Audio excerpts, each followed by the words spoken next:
The leader of al-Qaeda is calling for more lone wolf attacks against the West, especially the U.S. Ayman al-Zawahiri put out an online audio message Sunday calling for unity among militants. He cited the Tsarnaev brothers and the Fort Hood shooter as examples for other jihadists to follow. CBS News senior national security analyst Juan Zarate joins us now on the phone. Thank you, Juan, for checking in with us. How serious is this kind of message? Well, it's always serious, Don, when the leader of al-Qaeda puts out a message globally trying to inspire actors to attack in the West, refocusing the global jihad on attacking America, which is exactly what he's done.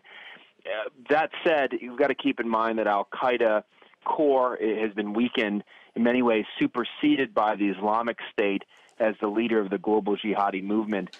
And in some ways, this kind of a message calling for individuals to take acts on their own in some ways reflects a bit of al-Qaeda weakness in that they have less ability to organize spectacular attacks as they did on 9/11.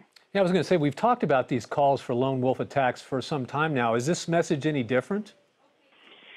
It's not different in substance or strategy. You've had al-Qaeda for some time, especially its regional affiliates like al-Qaeda in the Arabian Peninsula, and then the Islamic State as well, calling for individuals to act where they can, as opposed to trying to, go to Afghanistan or to the battlefields of Syria and Iraq to fight.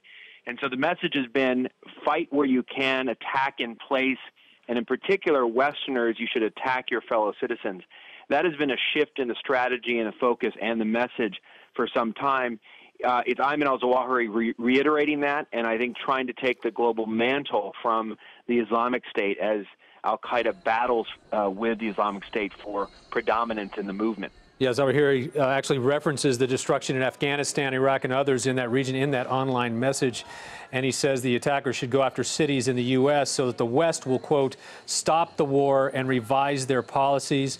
Do you see that kind of urging resonating with potential homegrown terrorists here in the U.S.? It might. I think what you have is that this message in some ways has pervaded for some time. And I think you've seen a number of the lone wolf attackers, you've seen a number of the plots that have been disrupted, really sort of taking a page out of this direction, which is individuals really doing what they can in place, even if they're not being directed or enabled by a foreign terrorist organization.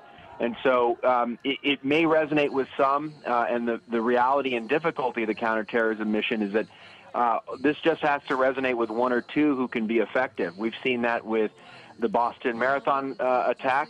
We've seen it with the Charlie Hebdo attack.